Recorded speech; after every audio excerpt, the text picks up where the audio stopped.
Sir, sino po sila, sir? Sir Julius Daniel. Okay, Sir Julius, anong auto yung dala natin, boss? Mitsubishi Adventure. Okay. GLS. Ito, ano bang, may tema ba tong adventure natin, boss? Wala, no?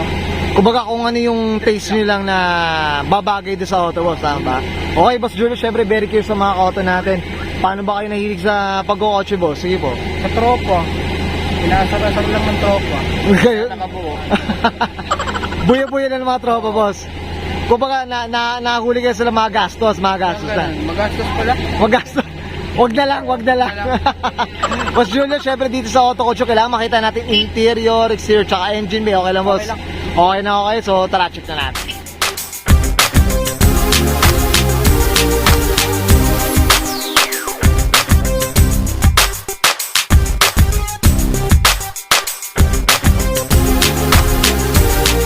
Okay, usapang interior tayo, boss Julius. Anong meron dito, boss? Sige po.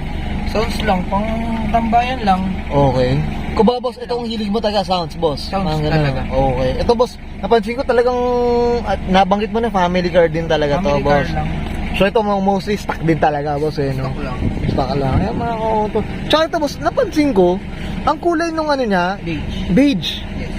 Kasi parang pag nakikita ko ang adventure, gray ka agad. Tama ba? Madalang ang beige. Okay. Mahirap din ang pyesa ng beige. Ah, okay. Hindi siya, ano, kumbaga yung kulay na beige yung mahirap. Pero, parehas siya ng gray. Parehas lang. Same lang sila. Ang Okay. pinag-iba lang nila yung kulay. Yung beige at gray. Kaya mahirap ang beige. Mahirap ng beige. Ito, boss, kailangan, ano ba? Iingatan mo na lang Ingatan mo yung mga plastic, mga ganun eh, no? Yun, boss, may natutunan tayo dyan. Scoop. Yan, ano thankful tayo kay Boss William. Alam na natin mga adventure. Kaya ingatan niyo yung mga naka-beige dyan. No? Yung naka-beige, mahirap maghanap ng Mahirap, beige. okay. May makukuha, doble ang presyo. Doble, compared sa gray. Sa gray. Sa gray, mas mura ang presyo ng gray kaysa sa beige. Ayos, well said, Boss Jude. Ayan, mga koto. Ito, manual to. Ayan. Ito, mga pioneer. Ito, pinalitan nyo na ng to, boss. Yung mga head unit, ganun, boss, no? Yan, okay. May natutunan tayo dito. Okay. Okay na tayo dito sa interior, Boss Jules. So, syempre, check naman natin yung pinakalikod. Tama po ba? Yes. At least makita natin yung sounds natin doon. So, tara, check natin. Okay, usapang interior pa rin tayo, mga koto. So, guys, nandito tayo sa pinakalikod. Ito yung nagpayanig ng ano, karmit dito sa ano, mga koto. Boss, anong kwento dito, boss? Sige po. Ang kwento niyan, yan na yung talagang pinakabit ko. Okay. Kasi nakuha ko lang din siya ng second hand. Hindi ko siya brand new nakuha. Kasi wala naman tayong pang-upgrade ng pang brand new. Pang second hand lang tayo. So, ito nakuha mo, built na talaga siya. Ganyan na talaga siya. Oo, kakabit ganyan na lang, kakabit na lang. na lang siya. Okay. Oh, sino palang gumawa ng sounds, boss? Si Boss Jerome Alejandre, Yan. ng Lipang Batang. Okay, that's it. Okay. Soundworks. Soundworks, mga koto. Okay. So, okay tayo sa interior, boss. Check naman natin yung exterior. So, tara.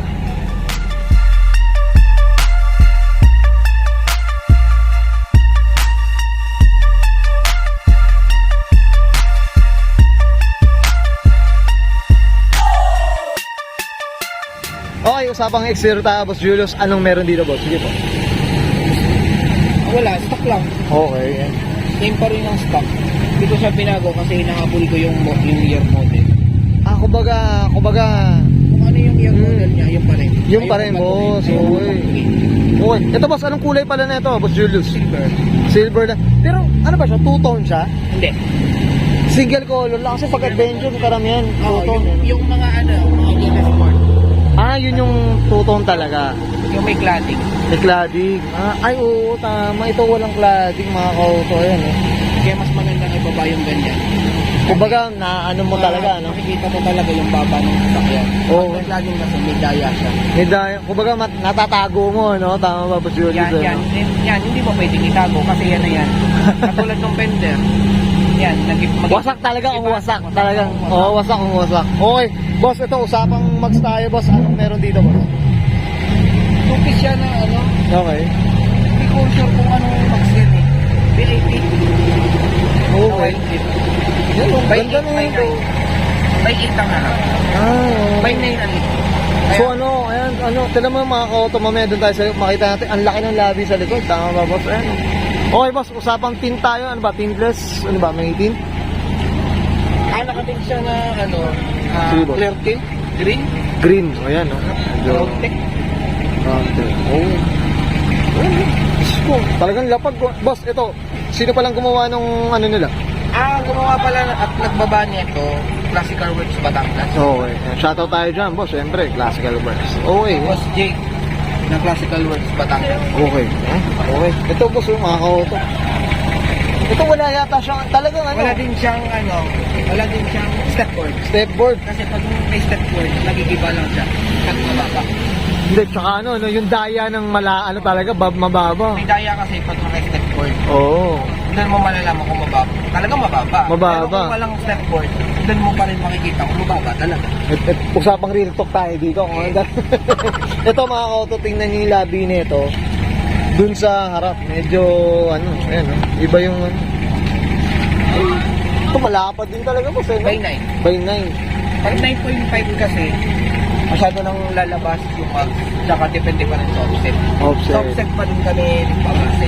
Tsaka tatama na siya sa loob. Ito, ano to, boss, ano to? Kumbaga, hindi to naka-airsus talagang ano.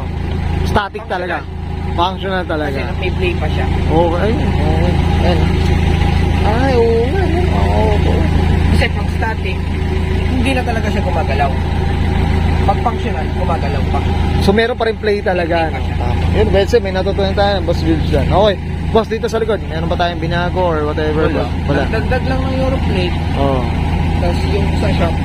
Yan, classical. Dapat antas. Okay. Sunworks, yung gumawa pala ng Soundscope.